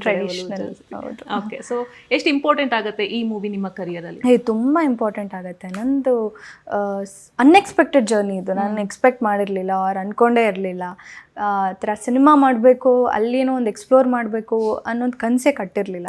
ಸೀರಿಯಲ್ಗೆ ಸೀಮಿತವಾಗಿಬಿಟ್ಟಿದ್ದೆ, ಅಥವಾ ನಾನೇನು ಮಾಡ್ತಿದ್ದೆ ಅದೇ ನನಗೆ ಸಾಕು ಅನ್ನೋ ಥರ ಆಗಿತ್ತು. ಬಟ್ ಅನ್ಎಕ್ಸ್ಪೆಕ್ಟೆಡ್ಲಿ ಇದೊಂದು ಡೋರ್ ಓಪನ್ ಆಗಿದೆ ಇವಾಗ. ತುಂಬ ಇಂಪಾರ್ಟೆಂಟ್ ಆಗುತ್ತೆ. ಯಶ್ ಸರ್ನ ಅಂದರೆ ದೂರದಿಂದ ನೋಡಿ, ಅಥವಾ ಅಂದರೆ ಆ ಥರ ಇರಬೇಕು, ಇದ್ದರೆ ಈ ಥರ ಇರಬೇಕು ಅನ್ನೋದನ್ನ ಎಕ್ಸಾಂಪಲ್ ಸೆಟ್ ಮಾಡ್ಕೊಂಡಿದ್ದೆ. ಸೊ ಇವಾಗ ಅವರು ಹೋಮ್ ಪ್ರೊಡಕ್ಷನಲ್ಲಿ ಕೆಲಸ ಮಾಡ್ತಾ ಇದ್ದೀನಿ. ಫಸ್ಟ್ ಲಾಂಚ್ ನಂದು ಅವ್ರ ಪ್ರೊಡಕ್ಷನಲ್ಲಿ ಫಸ್ಟ್ ಹೀರೋಯಿನ್ ನಾನು. ಸೊ ಸಿಕ್ಕಾಪಟ್ಟೆ ಖುಷಿ ಇದೆ. ನೋಡೋಣ ಅದು ಜನ ನನ್ನನ್ನು ಹೇಗೆ ಅಕ್ಸೆಪ್ಟ್ ಮಾಡ್ತಾರೆ ಅನ್ನೋದು ವೇಟ್ ಮಾಡ್ತಾ ಇದ್ದೀನಿ. August 1st. ಓಕೆ. ಪೃಥ್ವಿ, ನಿಮ್ಮ ಒಂದು ಸಿನಿ ಜರ್ನಿಯಲ್ಲಿ ನೀವು ಸಿಕ್ಕಾಪಟ್ಟೆ ಸಿನಿಮಾಗಳನ್ನು ಮಾಡಿದ್ದೀರಾ. ಈಗ ಆಲ್ರೆಡಿ ನಿಮ್ಮ ಒಂದು ಲಿಸ್ಟಲ್ಲಿ ಸಿಕ್ಕಾಪಟ್ಟೆ ಸಿನಿಮಾಗಳಿದೆ. ಬಟ್ ದಿಯಾ ಆದಮೇಲೆ ಆ ಥರದೊಂದು ಹಿಟ್ ನಿಮಗೆ ನೀವು ತುಂಬ ವೇಟ್ ಮಾಡ್ತಾ ಇದ್ದೀರಾ ಅಂತ ನನಗೆ ಗೊತ್ತು. ಆ ಥರದೊಂದು ಹಿಟ್ ಬೇಕೇ ಬೇಕು ಅಂತ. ಡೆಫಿನೆಟ್ಲಿ. ಸೊ ಈ ಮೂವಿ ಬಗ್ಗೆ ಎಕ್ಸ್ಪೆಕ್ಟೇಷನ್ಸ್ ಎಷ್ಟಿದೆ? ಇಲ್ಲ, ಪ್ರತಿ ಮೂವಿ ಬಗ್ಗೆ ಒಂದಷ್ಟು ಎಕ್ಸ್ಪೆಕ್ಟೇಷನ್ಸ್ ಇದ್ದೇ ಇರುತ್ತೆ. ಅದು ನಮಗೆ ಕರೆಕ್ಟಾಗಿ ಗೊತ್ತಾಗೋದೇ ರಿಲೀಸ್ ಆದಾಗ. ಬಿಕಾಸ್ ತುಂಬ ವಿಚಾರಗಳು ಹೋಗುತ್ತಲ್ಲ ಮೂವಿ ಅಂದಮೇಲೆ, ಭಾಳಷ್ಟು ವಿಚಾರಗಳು ತುಂಬ ಕ್ರೂಷಿಯಲ್ ಅನಿಸುತ್ತೆ. ಸೊ ಆಬ್ವಿಯಸ್ಲಿ ಈ ಸಿನಿಮಾನೂ ಅಷ್ಟೇ ಇಷ್ಟು ರೀಚ್ ಆಗಿದೆ. ಫಾರ್ ಫಸ್ಟ್ ಟೈಮ್ ನನ್ನ ಸಿನಿಮಾ ರಿಲೀಸ್ ಆಗೋ ಮೊದಲೇ ಇಷ್ಟು ರೀಚ್ ಆಗಿರೋದಿಲ್ಲ ಅಂತ ಹೇಳಿದ್ರೆ ಅಷ್ಟಾಗಿ ಗೊತ್ತಾಗ್ತಿರ್ಲಿಲ್ಲ. ಸೊ ಎಕ್ಸ್ಪೆಕ್ಟೇಷನ್ಸ್ ಇದೆ, ಎಲ್ಲರೂ ಅವ್ರವ್ರ ಕೆಲಸನ ಕರೆಕ್ಟಾಗಿ ಮಾಡಿದ್ದಾರೆ ಅನ್ನೋದು. ಸೊ ಇಟ್ ಡಿಪೆಂಡ್ಸ್ ಅಲ್ಲ. ಅಂದರೆ ಫಾರ್ಮುಲಾ ಯಾರು ಕಂಡು ಹಿಡ್ದಿಲ್ಲ. ಅಂದರೆ ಈ ವರ್ಕಿಂಗ್ ಐಡಿಯಾ ಇದು ಈ ಐಡಿಯಾ ವರ್ಕ್ ಆಗಲ್ಲ ಅನ್ನೋದು ಯಾರಿಗೂ ಗೊತ್ತಿಲ್ಲ. ಗೊತ್ತಿದ್ರೆ ಎಲ್ಲರೂ ಹಿಟ್ ಸಿನಿಮಾನೇ ಮಾಡ್ತಿದ್ರಲ್ವಾ. So but then I am really waiting for some film which reaches, ಎಲ್ಲರಿಗೂ ರೀಚ್ ಆಗುವಂಥ ಸಿನಿಮಾಗೋಸ್ಕರ ವೆಯ್ಟ್ ಮಾಡ್ತಾಯಿದ್ದೀನಿ. ಬಿಕಾಸ್ ಒಬ್ಬ ಆ್ಯಕ್ಟರ್ ಅಂದರೆ ಅವನ ಏನು ಹೇಳೋದು, ಒಂದು ಸ್ವಲ್ಪ ಸ್ಥಿರತೆ ಬೇಕು ಅಂತ ಹೇಳಿದ್ರೆ ಮಾರ್ಕೆಟಲ್ಲಿ ಒಂದು ಥಿಯೇಟ್ರಿಕಲ್ ಹಿಟ್ ಬಹಳ ಇಂಪಾರ್ಟೆಂಟ್ ಆಗುತ್ತೆ. ಮಾರ್ಕೆಟ್ ಅನ್ನೋ ಟರ್ಮ್ ತುಂಬ ಕ್ರೂಷಿಯಲ್ ಆಗಿರೋದ್ರಿಂದ. ಸೊ ಥಿಯೇಟ್ರಿಕಲ್ ಹಿಟ್ ಅನ್ನೋದು ತುಂಬ ನಾನು ಕಾಯ್ತಾ ಇದ್ದೀನಿ. ದಿಯಾ ಕೂಡ OTT ಹಿಟ್ ಆಗಿರುವಂಥದ್ದು. ಸೊ ಥಿಯೇಟ್ರಿಕಲ್ಲಿ ನನ್ನದು ಯಾವುದಾದ್ರು ಸಿನಿಮಾ ತುಂಬ ಚೆನ್ನಾಗಿ ಹೋಗಬೇಕು ಅನ್ನೋದು ನನ್ನ ದೊಡ್ಡ ಆಸೆ. ಅದೇನಾದರೂ ಆದರೆ ಒಳ್ಳೆಯದು. ಬೇಗ ಊರಿಗೆ ಹೋಗ್ಬಿಡ್ತೀನಿ. ನಮಗೂ ಪಾರ್ಟಿ ಕೊಡ್ತೀನಿ 100%. ನೀವು ಹೇಗೂ ನಮ್ಮ ಮನೆ ಹತ್ರನೇ ಇದ್ದೀರಾ. 100%. ಓಕೆ, ಸೊ ನಿಮಗೆ ಆ್ಯಕ್ಷನ್ ಸಿಕ್ಕಾಪಟ್ಟೆ ಇಷ್ಟ ಅಂತ ನಾನು ಕೇಳ್ಬಿಟ್ಟೆ. ನಿಮಗೆ ನಿಮ್ಮೆಲ್ಲ ಆ್ಯಕ್ಷನ್ದು ಏನೇನು ಟ್ರಿಕ್ಸ್ ಇದೆ, ಅದ್ರದ್ದು ಏನೇನು ಮಾಡ್ಬೋದು ಎಲ್ಲ ಈ ಮೂವಿಲಿ ನೀವು ತೋರಿಸಿದ್ದೀರಾ ಅಂತ ನಾವು ಎಲ್ಲ ತೋರಿಸಿಲ್ಲ, ಎಲ್ಲ ತೋರಿಸಿಲ್ಲ. ಟ್ರೇಲರಲ್ಲಿ ಒಂದು ಸ್ವಲ್ಪ ನಮಗೆ ಎಲ್ಲ ತೋರಿಸಿಲ್ಲ, ಬಟ್ ನನಗೆ ಆ್ಯಕ್ಷನ್ ಈ ಸಿನಿಮಾದಲ್ಲಿ ಮಾಡೋಕ್ಕೆ ಅವಕಾಶ ಸಿಕ್ಕಿದೆ. ನನಗೆ ಆ್ಯಕ್ಷನ್ ತುಂಬ ಇಷ್ಟ. ನಾನಂದರೆ ಆ್ಯಕ್ಟಿಂಗ್ ಫೀಲ್ಡಿಗೆ ಬಂದಿದ್ದೆ, ಮಾರ್ಷಲ್ ಆರ್ಟ್ಸ್ ಅದು ಇದೆಲ್ಲ ಮಾಡಿ ಆ ಥ್ರೂ ನಾನು ಆ್ಯಕ್ಟರ್ ಆಗಬೇಕು ಅಂತ ಅಂದ್ಕೊಂಡಿದ್ದು ಅದೇ ರೀಸನ್ಗೆ. ಇಲ್ಲ ಅಂತಂದರೆ ನಾನು ಆ್ಯಕ್ಟರ್ ಆಗ್ತಿರ್ಲಿಲ್ಲ. ನನಗೆ ಮೇಯ್ನಾಗಿ ನನಗೆ ಆ್ಯಕ್ಷನ್ ಅಂದರೆ ನಾನು ತುಂಬ ಒಬ್ಸೆಸ್ಡ್ ವಿತ್ ಆ್ಯಕ್ಷನ್. ಬಟ್ ಆ ಥರ ಸಿಕ್ಕಿಲ್ಲ ನನಗೆ. ದಿಯಾ ಆದಮೇಲೆ ಆಬ್ವಿಯಸ್ಲಿ ಆ ಥರದ ಪಾತ್ರಗಳೇ ಹುಡುಕಿ ಬಂದಿತ್ತು. ಸೊ ಈಗ ನನ್ನನ್ನು ಆ್ಯಕ್ಷನನ್ನು ಒಂದಷ್ಟು ರೀತಿಯಲ್ಲಿ ಎಕ್ಸ್ಪ್ಲೋರ್ ಮಾಡುವಂಥ ಅವಕಾಶ ಈ ಸಿನಿಮಾದಲ್ಲಿ ಸಿಕ್ಕಿದೆ. ಸೊ ಕಾಯ್ತಾ ಇದ್ದೀನಿ ಜನರು ಹೇಗೆ ಅದಕ್ಕೆ ರಿಯಾಕ್ಟ್ ಮಾಡ್ತಾರೆ ಅಂತ. ನಿಮ್ಮ ಆ್ಯಕ್ಷನ್ ಸೀಕ್ವೆನ್ಸ್ನೆಲ್ಲ ಎಷ್ಟು ಇಷ್ಟಪಟ್ಟರೆ ನೆಕ್ಸ್ಟ್ ಇನ್ನು ಸಿನಿಮಾದಲ್ಲಿ ನನಗೆ ಆ್ಯಕ್ಷನ್ ಮಾಡೋ ಅವಕಾಶ ಸಿಗ್ಬೋದು. ಓಕೆ, ಹಾಗೆ. But action is always the first love. ನಾನು ಆ್ಯಕ್ಷನ್ ಸಿನಿಮಾಗಳು ನೋಡೋಕ್ಕೆ ತುಂಬ ಇಷ್ಟಪಡ್ತೀನಿ, ವಾರ್ ಸಿನಿಮಾಗಳು ನೋಡೋದಕ್ಕೆ ತುಂಬ ಇಷ್ಟಪಡ್ತೀನಿ. ಸೊ ಹಾಗಾಗಿ ಸೊ ನಿಮಗೆ ಇಷ್ಟು ವರ್ಷದಲ್ಲಿ ಏನಕ್ಕೆ ಈ ಥರದೊಂದು ರೋಲ್ ಸಿಗಲಿಲ್ಲ, ಆ್ಯಕ್ಷನ್ ರೋಲ್ ಮಾಡಿಲ್ಲ ಅಲ್ಲ, ಯಾವುದು ಆ ಥರದ್ದು ಮಾಡಿಲ್ಲ. ಆ್ಯಂಡ್ ನನ್ನ ನೋಡಿದಾಗ ಪ್ರಾಯಶಃ ಇವನು ಏನು ಆ್ಯಕ್ಷನ್ ಮಾಡ್ತಾನೆ ಅಂತ ಅನಿಸ್ಬೋದೇನೋ ಡೈರೆಕ್ಟರ್ಸ್ಗಳಿಗೆ. ಬಟ್ ಸೊ ಅದು ನನ್ನ ಕರ್ತವ್ಯ. ನಾನು ಲೈಕ್ ಐ ಶುಡ್ ಪ್ರೂವ್, ನಾನು ತೋರಿಸ್ಬೇಕು ದಟ್ ಐ ಕ್ಯಾನ್ ಡೂ ಅಂತ. ಪ್ರಾಯಶಃ ಈ ಸಿನಿಮಾದಲ್ಲಿ ನೋಡಿ ಜನರಿಗೆ ಇಷ್ಟ ಆದರೆ ಓಕೆ ಕಂಟಿನ್ಯೂ ಮಾಡ್ಬೋದು. ಇಲ್ಲ ಬಟ್ ದೆನ್ ಅದು ಇನ್ಕ್ಲಿನೇಷನ್ ಇದೆ ಯಾವಾಗಲೂ ನನ್ನ ಒಳಗಿಂದ. ಅದೊಂದು ತೀರಾ ದೊಡ್ಡ ಇನ್ಕ್ಲಿನೇಷನ್ ಇದೆ. ಬಿಕಾಸ್ ಐ ನೋ ಅದು ಪೊಟೆನ್ಷಿಯಲ್ ಅನ್ನೋ ಇದೆ ಅಂತಲ್ಲ, ಒಬ್ಬ ಆ್ಯಕ್ಟರ್ಗೆ ಈ ಥರ ಪೊಟೆನ್ಷಿಯಲ್ ಅದು. ನನ್ನ ಪೊಟೆನ್ಷಿಯಲ್ ಅದರಲ್ಲಿ ತುಂಬ ಇದೆ ಅಂತ ನನಗೆ ಅನಿಸುತ್ತೆ. ನಾನು ಈಸಿಯಾಗಿ ಮಾಡ್ತೀನಿ ಎಲ್ಲನೂ. ಸೊ ಹಾಗಾಗಿ ನೋಡೋಣ, ಹೋಪ್ಫುಲ್. ಅಂದರೆ ಕಾಯ್ತಾ ಇದ್ದೀನಿ ಜನರಿಗೆ ಇಷ್ಟ ಆಗುತ್ತೆ ಅಂತ. ಟ್ರೈಲರಲ್ಲೆಲ್ಲ ಇಷ್ಟ ಆಗಿದೆ, ಸಿನಿಮಾದಲ್ಲಿ ಹೇಗೆ ಇನ್ನೂ ಜಾಸ್ತಿ ಸೀಕ್ವೆನ್ಸ್ ನಮಗೆ ಸಿಗುತ್ತೆ ನೋಡೋದಕ್ಕೆ ಅಂತ. Okay, fine. ಸೊ ಬೈಕಿನ ವಿಷಯ ಸಿಕ್ಕಾಪಟ್ಟೆ ವೈರಲ್ಲೂ ಆಯಿತು. ಯಶ್ ಸರ್ ಅವರ ಬೈಕು ನಿಮ್ಮ ಸಿನಿಮಾದಲ್ಲಿ ಯೂಸ್ ಮಾಡ್ಕೊಂಡಿರೋದು ಅಂತಂದು. ಯಶ್ ಸರ್ದು ಪರ್ಮಿಷನ್ ತಗೋಬೇಕಾಯ್ತಾ ಇದಕ್ಕೆ? ಏನೇನು ಅದ್ರದ್ದು ಒಂದು ಸ್ವಲ್ಪ ಹಿಂದಿನ ಸ್ಟೋರಿ ಹೇಳ್ಬೋದಾ ಅಂತ? ಇಲ್ಲ, ನಮಗೆ ಗೊತ್ತೇ ಇಲ್ವಲ್ಲ, ಅವ್ರ ಪ್ರೊಡ್ಯೂಸರ್ ಅಂತಾನೆ ಗೊತ್ತಿರಲಿಲ್ಲ. ಶೂಟಿಂಗ್ ಪ್ರಮೋಷನ್ ಮಾಡಿದೀವಿ ಅನ್ನೋದು ಇಂಟರ್ವ್ಯೂಸ್ ಟೈಮಲ್ಲೇ ಗೊತ್ತಾಗಿರೋದು. ನಾನು ಆಮೇಲೆ ಅಮ್ಮ ಅವ್ರನ್ನ ಮೀಟ್ ಮಾಡಕ್ಕೆ ಹಾಸನ್ ಹೋದಾಗ ಆವಾಗ ಡೈರೆಕ್ಟರ್ ಹೇಳಿದ್ರು, ನೀವು ಯೂಸ್ ಮಾಡಿದಿರಲ್ಲ ಬೈಕ್ ಸರ್, ಅದು ಯಶ್ ಸರ್ ಅವ್ರು ಮೊದಲನೇ ಅಂದರೆ ಫಸ್ಟ್ ತಗೊಂಡಿರೋ ಬೈಕು ಅಂತ. ಆಗ ನಾನು ಹೋಗಿ ಆ ಬೈಕ್ ಜೊತೆ ಸೆಲ್ಫಿ ಎಲ್ಲ ತಗೊಂಡೆ. ಅಲ್ಲಿವರೆಗೂ ಬೈಕ್ದು ಇಂಪಾರ್ಟೆನ್ಸೇ ಗೊತ್ತಿರಲಿಲ್ಲ ನನಗೆ.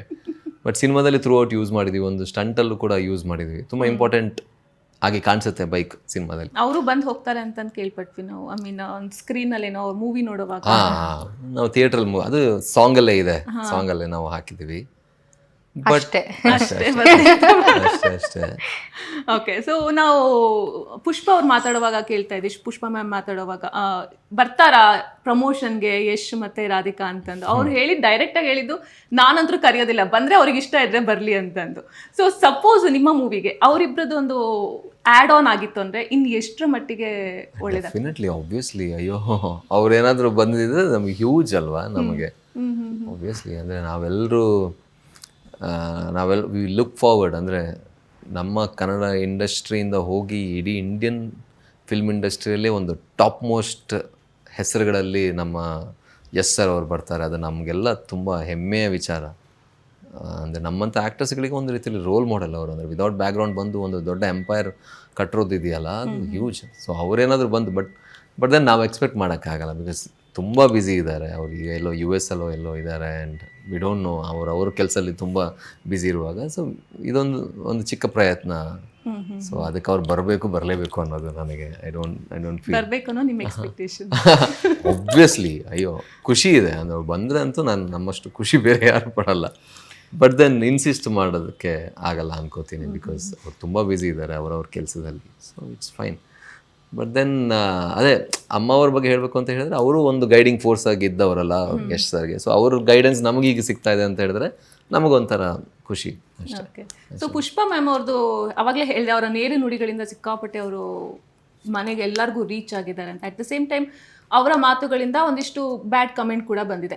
ಯಾಕೆ ಈ ಥರ ಮಾಡ್ತಾ ಇದ್ದಾರೆ, ಯಶ್ ಅವರಷ್ಟು ಒಳ್ಳೆ ಸ್ಥಾನದಲ್ಲಿದ್ದಾರೆ, ಎಲ್ಲೋ ಒಂದು ಕಡೆ ಇವ್ರ ಮಾತಿಂದ ಅವರ ಒಂದು ರೆಸ್ಪೆಕ್ಟ್ ಕಡಿಮೆ ಆಗಿಬಿಡ್ಬೋದೇನೋ, ಆ ಥರದೊಂದಿಷ್ಟು ಟಾಕ್ಸ್ ಇದೆ. ಅದಕ್ಕೆ ಏನು ಹೇಳಕ್ಕೆ ಇಷ್ಟಪಡ್ತೀರಾ? ನೀವು ಹತ್ತಿರದಿಂದ ಅವ್ರನ್ನ ನೋಡಿರೋದ್ರಿಂದ ನಾನು ಕೇಳ್ತಾ ಇದ್ದೀನಿ. ಅಲ್ಲ, ಅದಕ್ಕೆ ನಾನು ಏನು ಹೇಳೋದು ನನಗೆ ಗೊತ್ತಾಗ್ತಿಲ್ಲ. But then it's there personal ಇದಲ್ಲ. ಆ್ಯಂಡ್ ಇನ್ನೊಂದೇನು ಅಂತ ಹೇಳಿದ್ರೆ, ಅವ್ರು ನೀವೇ ಹೇಳಿದ್ರಿ ನೇರ ನುಡಿ ಅಂತ, ಡೈರೆಕ್ಟಾಗಿ ಅವ್ರು ಮಾತಾಡ್ತಾ ಇದ್ದಾರೆ. ಆ್ಯಂಡ್ ನೀವು ಎಷ್ಟೋ ಸರಿ ನೋಡಿದಾಗ ಅದನ್ನು ನಾವು ಇತ್ತೀಚೆಗೆ ನಾನು ನೋಡಿರೋ ಮಟ್ಟಿಗೆ, ಅದಕ್ಕೆ ನಾನು ಏನೋ ಮಾತಾಡೋದು ಸ್ವಲ್ಪ ನೋಡ್ಕೊಂಡು ಮಾತಾಡ್ತೀನಿ. ರೀಸನ್ ಏನಂತ ಹೇಳಿದ್ರೆ, we are getting offended for each and everything ಇತ್ತೀಚೆಗೆ.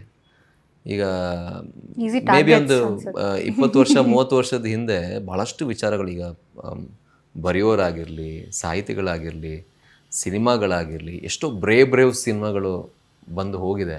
ಅದೇ ಸಿನಿಮಾಗಳು ಈಗ ರಿಲೀಸ್ ಆಗಿದ್ದಿದ್ರೆ ಐ ಡೋಂಟ್ ನೋ, ದೊಡ್ಡ ಗಲಭೆ, ದೊಡ್ಡ ಜಗಳ, ಅದೇನೋ ನಾವು ಗೊತ್ತಿಲ್ಲ. ಇವಾಗ ತುಂಬ ತಿಳ್ಕೊಂಡು ಸೈನ್ಸು ಅದು ಇದು ಎಲ್ಲ ಆಗಿ ನಾವು ಆ್ಯಕ್ಚುಲಿ ನಮ್ಮ ಮೈಂಡ್ ಹಿಂಗಾಗಬೇಕಿತ್ತು. But then I don't know, ತುಂಬ ನ್ಯಾರೋ ಆಗ್ತಾ ಇದ್ದೀವಿ. ಅಂದರೆ ಚಿಕ್ಕ ಮಾತು ಕೂಡ ದೊಡ್ಡ ವಿಚಾರ ಆಗ್ತಾ ಇದೆ ಇವಾಗ. ಮೊದಲಿನವರು ನನ್ನ ಪ್ರಕಾರ ಮೊದಲು ತುಂಬ ಬ್ರಾಡ್ ಮೈಂಡೆಡ್ ಆಗಿದ್ರು ಅಂತ ನನಗೆ ಅನಿಸ್ತಾ ಇದೆ. ಈಗ ನಾವು ಆಕ್ಸೆಪ್ಟೇ ಮಾಡ್ತೀರ. ಗುರು ನೀನು ಹಂಗೆ ಹೇಳ್ದೆ ನಾನು ಬಿಡಲ್ಲ ನಿನ್ನನ್ನು ಅನ್ನೋ ಥರನೇ. ಮೊದಲಿನವ್ರು ನೀನು ಹಂಗೆ ಹೇಳ್ದ, ನಾವು ಒಂದು ಸ್ವಲ್ಪ ವಿಚಾರ ಅದ್ರ ಬಗ್ಗೆ ಒಂದು ವಿಚಾರ ಮಾತುಕತೆ ಏನೋ ಒಂದು ನಡೀತಾ ಇತ್ತು. ಬಟ್ ಈಗ ಲೈಕ್ ಇಟ್ ಈಸ್ ಲೈಕ್ ಏಯ್ ಅನ್ನೋ ಥರ. ಸೊ ಅದು ನನಗೆ ಒಂಥರ ಆ ಒಂದು ಟ್ರೆಂಡ್ ನನಗೆ ಪ್ರಾಯಶಃ we should take it easy ಅಲ್ವಾ. ಎಲ್ಲರನ್ನ ಟ್ರಾಲ್ ಮಾಡಿಕೊಂಡು ಅವ್ರು ಹಾಗೆ ಇವ್ರು ಹಿಂಗೆ, why? I mean fine, it's okay. ಅಂದರೆ ಎಲ್ಲರೂ ಖುಷಿಯಾಗಿರೋಣ, ಏನಕ್ಕೆ ಅಲ್ವಾ? ಇಷ್ಟೊಂದು ನೆಗೆಟಿವಿಟಿ, ಇಷ್ಟೊಂದು ಅವ್ನು ಸರಿ ಇಲ್ಲ ಇವನು ಸರಿ ಇಲ್ಲ, ಆಬ್ವಿಯಸ್ಲಿ ನಾವು ಸರಿ ಇರಲ್ಲ, ಕರೆಕ್ಟ್ ಅಲ್ಲ? ಸೊ ಆಬ್ವಿಯಸ್ಲಿ ಇವಾಗ ಈ ವಿಷಯಕ್ಕೆ ಪುಷ್ಪಾ ಮ್ಯಾಮ್ ಏನು ತಲೆನೇ ಕೆಡಿಸ್ಕೊಂಡಿಲ್ಲ. ಇಲ್ಲ ಅವ್ರಿಗೆ ಗೊತ್ತೇ ಇಲ್ಲ, she is not aware only. ಅಲ್ಲ, ಅವೇರ್ ಅನ್ನೋದೇನು, ಶಿ ಇಸ್ ಅವೇರ್ ಅಂದರೆ ಶಿ ಇಸ್ ಸೋ ಫಿಯರ್ಲೆಸ್ ಅಂತ. ನಾನು ಅದೇ ಹೇಳಿದ್ನಲ್ಲ, ನನಗೆ ಫಸ್ಟ್ ಟೀಸರ್ ಟ್ರೈಲರ್ ಲಾಂಚ್ ಆದಾಗಲ್ಲ ನನ್ನ ಕನ್ಸರ್ನ್ ನಾನು, ಈಗ ನೀವೇನು ಕನ್ಸರ್ನ್ ತೋರಿಸಿದ್ರು ನನ್ನ ಕನ್ಸರ್ನ್ ನಾನು ಹೇಳಿದೆ, ಡೈರೆಕ್ಟರ್ಗೂ ಹೇಳಿದೆ, PR ಅವ್ರಿಗೂ ಹೇಳಿದೆ, ಅವರು ಅಮ್ಮ ಅವ್ರ ಹತ್ರ ಹೇಳಿದೆ. ಅಮ್ಮ ಅವ್ರು ನನಗೆ ಫೋನ್ ಮಾಡಿ, ನೀನು ಏನಕ್ಕೆ ಭಯ ಪಡ್ತಾ ಇದೆಯಾ, ಇದನ್ನೆಲ್ಲ ದಾಟ್ಕೊಂಡೆ ನಾವು ಬಂದಿರೋದು, ಇದೆಲ್ಲ ಏನೂ ಇಲ್ಲ, ಇನ್ನು ನೀನು ನನಗೆ ಬೈದ್ರು ಅವರು, ನೀನು ಹೀರೋ ಆಗಬೇಕು ಅಂದರೆ ನೀನು ಇದೆಲ್ಲ ತಲೆ ಕೆಡ್ಸ್ಕೋಬಾರ್ದು ನೀನು, ಹಂಗೆ ಹಿಂಗೆ ಅಂತ ಒಂಥರ ನನಗೆ ಧೈರ್ಯ ತುಂಬಿದ್ರು. ಸೊ ಫೈನ್, ಲೈಕ್ ಅವ್ರಿಗೆ ಅದು ಎಫೆಕ್ಟ್ ಆಗ್ತಿಲ್ಲ ಅಂತ ಹೇಳಿದ್ರೆ, ಇವು ಎಷ್ಟೇ ಟ್ರಾಲ್ ಗೀಲ್ ಅದು ಇದೆಲ್ಲ ಮಾಡಿದ್ರು ಐ ಮೀನ್ ಅಷ್ಟು ನಾನು ಹೇಳೋದು ಏನಕ್ಕೆ ಅಂದರೆ ಏನಕ್ಕೆ ಅಷ್ಟೊಂದು ಹೇಟ್ರೇಡ್ ಇತ್ತೀಚೆಗೆ ನಾನು ನೋಡಿರುವಂಥದ್ದು. ಎಲ್ಲ ವಿಷಯದಲ್ಲೂ ಹೇಟ್ರೇಡು, ಎಲ್ಲರೂ ಕೋಪದಲ್ಲೇ ಇರ್ತಾರೆ. ಗುರು ಏನಕ್ಕೆ ಅಷ್ಟೊಂದು ಕೋಪ, ಯಾರ ಮೇಲೆ ಕೋಪ ಅಲ್ವಾ? ಈಸಿ ಟಾರ್ಗೆಟ್ ಆಗ್ತಾರೆ. ಹೌದು, ಬಿಕಾಸ್ ಯಾರೇ ಒಬ್ರು ಹಾರ್ಟಿಂದ ಮಾತಾಡಿದಾಗ ಆಬ್ವಿಯಸ್ಲಿ ಒಂದಷ್ಟು ಕೆಲವ್ರಿಗೆ ಹರ್ಟ್ ಆಗ್ಬೋದು, ಅದೆಲ್ಲ ಇರ್ಬೋದು. ಬಟ್ ನಾನು ಹೇಳೋದು ಐ ಡೋಂಟ್ ಥಿಂಕ್ ಸೊ. ಈ ಟ್ರಾಲ್ ಕಲ್ಚರ್ ಏನಿದೆ, roast okay fine, roast is fine ಅಂತ ತಮಾಷೆಗೆ ಮಾಡ್ತೀರಾ, ಓಕೆ. ಟ್ರಾಲ್ ಅನ್ನೋದು ಹರ್ಟ್ ಆಗಬೇಕು ಅಂತ ಯಾರಿಗೋ ಏನೋ ಒಂದು ಹೇಳೋದು, ಬರೀ ಇವ್ರ ಬಗ್ಗೆ ನಾನು ಹೇಳ್ತಿಲ್ಲ, ಈ ಇನ್ಸಿಡೆಂಟ್ ಹೇಳ್ತಿಲ್ಲ, ಜನರಲ್ ಆಗಿ ಯಾಕೋ ಎಲ್ಲರಲ್ಲಿ ಹೇಟ್ರೇಟ್ ತುಂಬ ಜಾಸ್ತಿ ಇದೆ ಅಂತ ಅನಿಸ್ತಾ ಇದೆ. ಅಂದರೆ ಆ ಟಾಲರೆನ್ಸ್ ಕಡಿಮೆ ಆಗಿದೆ ಅಂತ ಅನಿಸ್ತದೆ. ತಡ್ಕೊಳಕ್ಕಾಗಲ್ಲ, ಏನಕ್ಕೆ, ಏನು ಮನೇಲಿ ಜಗಳ ಆಗ್ತಾ ಇದೆಯಾ, ಏನಾದ್ರು ಅಂದರೆ ಯಾವುದೇ ಒಳ್ಳೆ ವಿಚಾರಗಳು ಹೋಗಲ್ಲ. ಈಗ ನೀವು ನೋಡಿದ್ರೆ ಈಗ ಇದೆ ವೈರಲ್ ಆಗೋದೆಲ್ಲ ಎಂತೆಂಥ ಅದ್ಭುತ ಟ್ಯಾಲೆಂಟ್ಸ್ಗಳಿದ್ದಾರೆ, ಕರೆಕ್ಟ್ ಅಲ್ಲ? ಈಗ ಸಿಂಗಿಂಗ್ಸ್ ವಿಚಾರದಲ್ಲಾಗಿರಲಿ, ಪೇಂಟಿಂಗ್ ವಿಚಾರದಲ್ಲಾಗಲಿ, ಆ್ಯಕ್ಟಿಂಗ್ ವಿಚಾರದಲ್ಲಾಗಿರಲಿ, ತುಂಬ ಶ್ರದ್ಧೆಯಿಂದ ತುಂಬ ಶಾಸ್ತ್ರೀಯವಾಗಿ ಕಲಿತು ಎಷ್ಟೋ ವರ್ಷ ಇನ್ವೆಸ್ಟ್ ಮಾಡೋ ಎಷ್ಟೋ ಕಲಾವಿದರಿದ್ದಾರೆ. ಅವರು ವೈರಲ್ ಆಗದೇ ಇಲ್ಲ ಅಲ್ವಾ? ಏನೋ ಕ್ಯಾಂಕೋಮ್ ಅಂತ ಹೇಳಿದ ತಕ್ಷಣ ವೈರಲ್, ಜನಗಳಿಗೆ ಅದೇ ಬೇಕಂತ ಅದು ಬೇಕು, ಓಕೆ. ಬಟ್ ಅಷ್ಟು ವರ್ಷ ಒಬ್ಬ ಏನೋ ಒಂದು ಶಾಸ್ತ್ರೀಯವಾಗಿ ಕಲಿತು ಏನೋ ಒಂದು ಮಾಡಿರ್ತಾರಲ್ಲ, ಅವ್ರು ಏನಾಗಬೇಕು? So I think we have to draw a line on appreciating things ಅಂತ ಅನ್ಕೋತೀನಿ ನಾನು.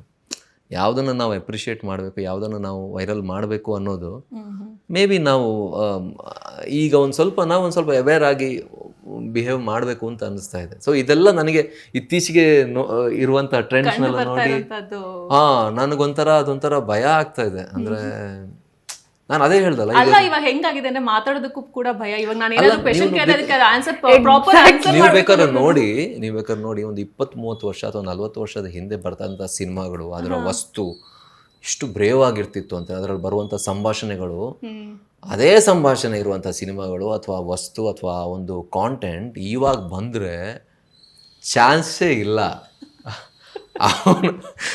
ಸ್ಕ್ರಿಪ್ಟ್ ರೈಟರ್ ಅದನ್ನ ಬರೆಯುವಾಗಲೇ ಬಂದು ಯಾರಾದ್ರೂ ಹೊಡಿತಾರೆ ಅವ್ರಿಗೆ, ಸಿನಿಮಾ ಬರೋದು ಬಿಡಿ.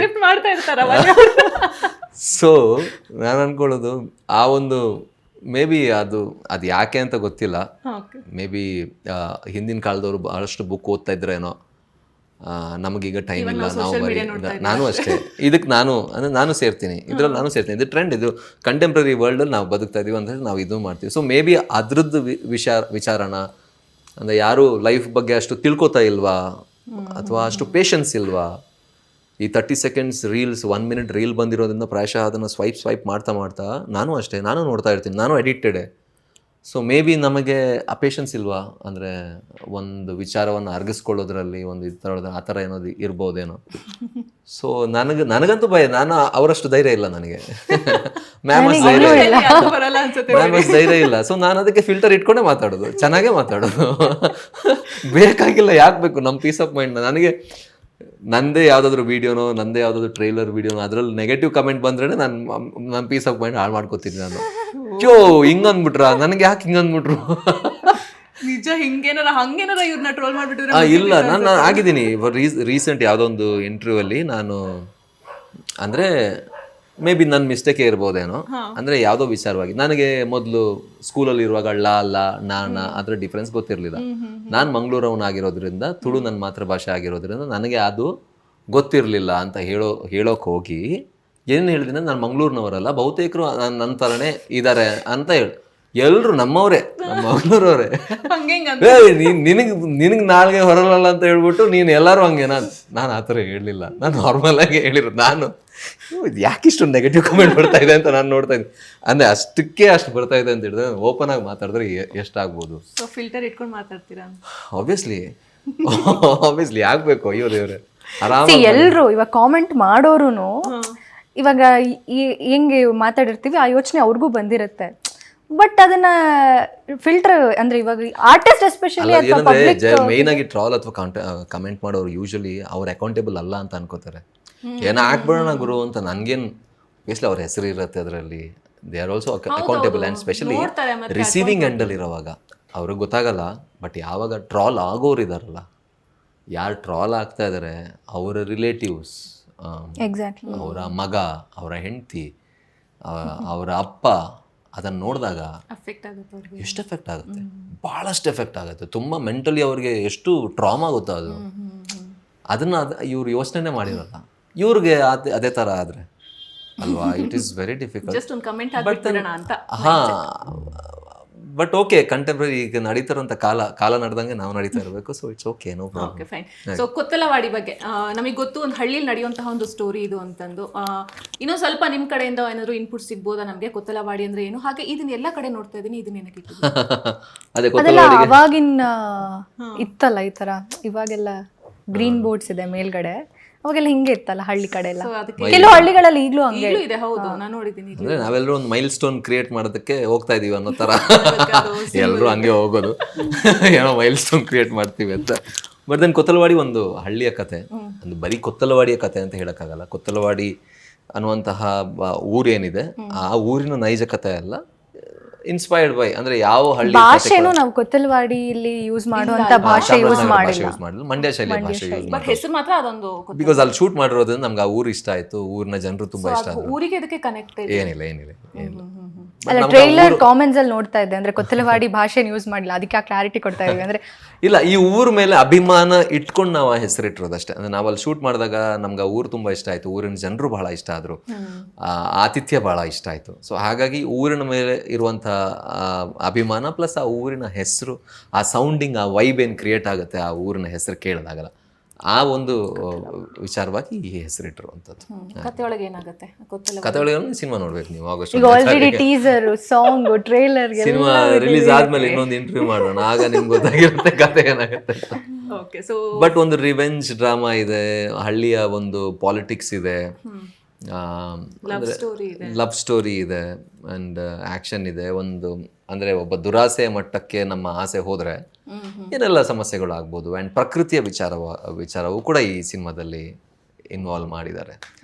ಸೊ ಆ ಥರದ್ದಿದೆ.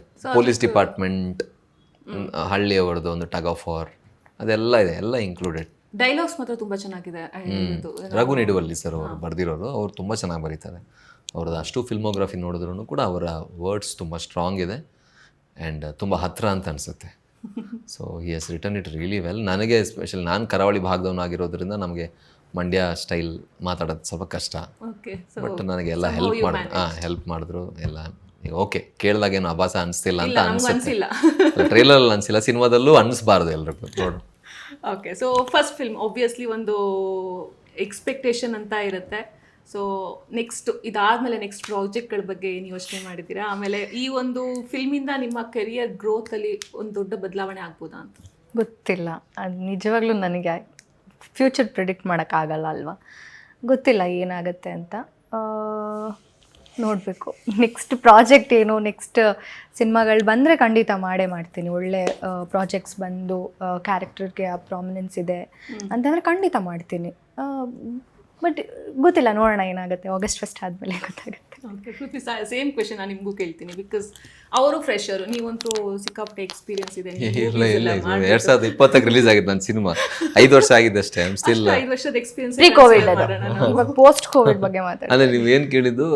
ಸೊ ಈ ಮೂವಿಯಿಂದ ನಿಮ್ಮ ಕೆರಿಯರ್ ಗ್ರೋತ್ ಅಲ್ಲಿ ಎಷ್ಟು ದೊಡ್ಡ ಮಟ್ಟಿಗೆ ಬದಲಾವಣೆ ಸಿಗಬಹುದು? Depends on Friday. Every Friday change ಆಗುತ್ತಲ್ಲ. ಎಕ್ಸಾಕ್ಟ್ಲಿ. ಬಟ್ ದೆನ್ ಎಕ್ಸ್ಪೆಕ್ಟೇಷನ್ ಇದೆ ತುಂಬ. ಎಲ್ಲರೂ ಅವ್ರವ್ರ ಕೆಲಸನ ತುಂಬ ಪ್ರಾಮಾಣಿಕವಾಗಿ ಮಾಡಿದ್ದಾರೆ. ಇನ್ನೇನಿದ್ರು ಆಡಿಯನ್ಸ್ ರಿಯಾಕ್ಷನ್ ಅಷ್ಟೇ, ಅದು ಗೊತ್ತಿಲ್ಲಲ್ಲ. ನಾನು ಆವಾಗಲೇ ಹೇಳಿದೆ, ಆ ಫಾರ್ಮುಲಾ ಯಾರೂ ಕಂಡು ಹಿಡ್ದಿಲ್ಲ. ಅಂದರೆ ಇದು ವರ್ಕ್ ಆಗುತ್ತೆ, ಇಲ್ಲ ಇದು ಹಂಗಾಗುತ್ತೆ ಹಿಂಗಾಗುತ್ತೆ ನಾವು ಹೇಳೋಕ್ಕಾಗಲ್ಲ. ಬಿಕಾಸ್ ಹಂಗಾಗುತ್ತೆ ಹಿಂಗಾಗುತ್ತೆ ಫ್ರೈಡೇನೇ ಗೊತ್ತಾಗೋದು. ಫ್ರೈಡೇ ಅಥವಾ ಸ್ಯಾಟರ್ಡೆ ಸಂಡೇ ಮಂಡೇ ಒಳಗೆ ಗೊತ್ತಾಗೋದು. So audience is the boss.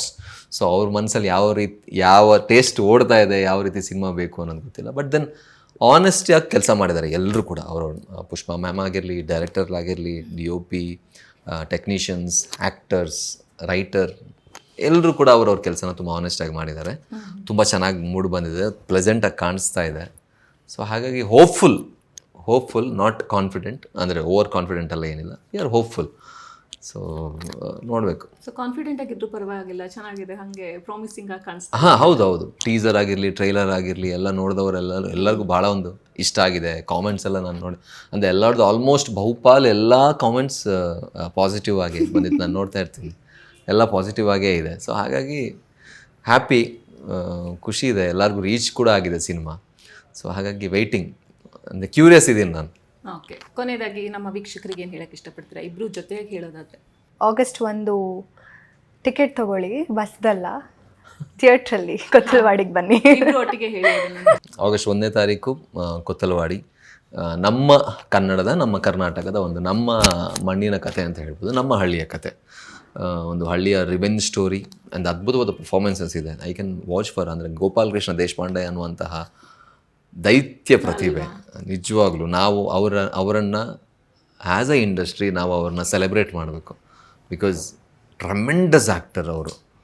ಅಂದರೆ ಸೆಲೆಬ್ರೇಟ್ ಮಾಡಬೇಕು ನಾವು. ಬರೀ ಅವ್ರನ್ನ ಅಂದರೆ ಅವ್ರಿಗೆ ಆಬ್ವಿಯಸ್ಲಿ ಅವ್ರಿಗೆ ಒಳ್ಳೊಳ್ಳೆ ಆಪರ್ಚುನಿಟಿಗಳು ಸಿಗ್ತಾ ಇದೆ, ಅದೆಲ್ಲ ಓಕೆ. ಬಟ್ ನಾನು ಹೇಳ್ತಿರೋದು ಅಂಥ ಆ್ಯಕ್ಟರ್ನ ನಾವು ಸೆಲೆಬ್ರೇಟ್ ಮಾಡಬೇಕು. ನಾನು ಮೊನ್ನೆ ಪ್ರಿವ್ಯೂ ಶೋ ನೋಡಿದೆ. ನಾನು ನನ್ನನ್ನು ನೋಡ್ತಾನೆ ಇರಲಿಲ್ಲ, ನಾನು ಸರ್ನೇ ನೋಡ್ತಾ ಇದ್ದೆ. ಅಂದರೆ ಅಂಥ ಅದ್ಭುತವಾದ ಆ್ಯಕ್ಟರ್ ರಾಜೇಶ್ ನಟರಂಗ್ ಸರ್. ಅವರು ಇನ್ನೊಬ್ಬ ಅದ್ಭುತವಾದ ನಮ್ಮ ಕನ್ನಡದ ಕಲಾವಿದರು. ಸೊ ಅವರೆಲ್ಲರೂ ಅದ್ಭುತವಾಗಿ ಪರ್ಫಾರ್ಮ್ ಮಾಡಿದ್ದಾರೆ. ಎಲ್ಲರದ್ದು ಚೆನ್ನಾಗಿದೆ ಪರ್ಫಾರ್ಮೆನ್ಸಸ್. ಒಂದು ಒಳ್ಳೆ ಫೀಲ್ ಇದೆ, ಒಳ್ಳೆ ಆ್ಯಕ್ಷನ್ ಇದೆ, ಒಂದು ಒಳ್ಳೆ ಥಿಯೇಟ್ರಿಕಲ್ ಎಕ್ಸ್ಪೀರಿಯನ್ಸ್ ನಿಮಗೆ ಸಿಗುತ್ತೆ. ಸೊ ದಯವಿಟ್ಟು ಬನ್ನಿ. ನಮ್ಮದಂತಲ್ಲ, ಎಲ್ಲ ಕನ್ನಡ ಸಿನಿಮಾವನ್ನು ನೋಡಿ, ಸಪೋರ್ಟ್ ಮಾಡಿ. ಓಕೆ, ಸೊ ಲಾಸ್ಟ್ ವೀಕಿಂದ ಒಂದು ಸ್ವಲ್ಪ ಅಲ್ಲೇ ಚೇಂಜ್ ಆಗಿದೆ ಅಂತ ಅನ್ಸುತ್ತೆ ನಮ್ಮ ಇಂಡಸ್ಟ್ರಿಯಲ್ಲಿ. ಬಿಕಾಸ್ 2 ಸಿನಿಮಾನು ತುಂಬಾ ಚೆನ್ನಾಗಿ ಹೋಯ್ತು. ಆ ಸಾಲಿಗೆ ನಿಮ್ಮ ಸಿನಿಮಾ ಕೂಡ ಸೇರ್ಲಿ ಅಂತ ನಮ್ಮ ಕಡೆಯಿಂದ ನಾವು ಆಶಿಸ್ತೀವಿ. ಆಲ್ ದ ಬೆಸ್ಟ್ ನಿಮ್ಮಿಬ್ಬರಿಗೂ, ನಿಮ್ಮ ಮೂವಿಗೆ. Thank you. ಎಸ್, ಇದಾಗಿತ್ತು ಕೊತ್ತಲವಾಡಿ ಹೀರೋ ಹೀರೋಯಿನ್ ಮಾತು. ಹೋಪ್ಫುಲಿ ಈ ವಿಡಿಯೋ ನಿಮಗೆ ಇಷ್ಟವಾಗಿದೆ ಅಂತ ಭಾವಿಸ್ತೀನಿ. ಇಷ್ಟವಾಗಿದ್ದರೆ ಲೈಕ್ ಮಾಡಿ, ಕಮೆಂಟ್ ಮಾಡಿ, ಮತ್ತೆ ಶೇರ್ ಮಾಡಿ. ಹಾಗೆ Vishwavani special YouTube channel subscribe ಮಾಡಿ. Thank you.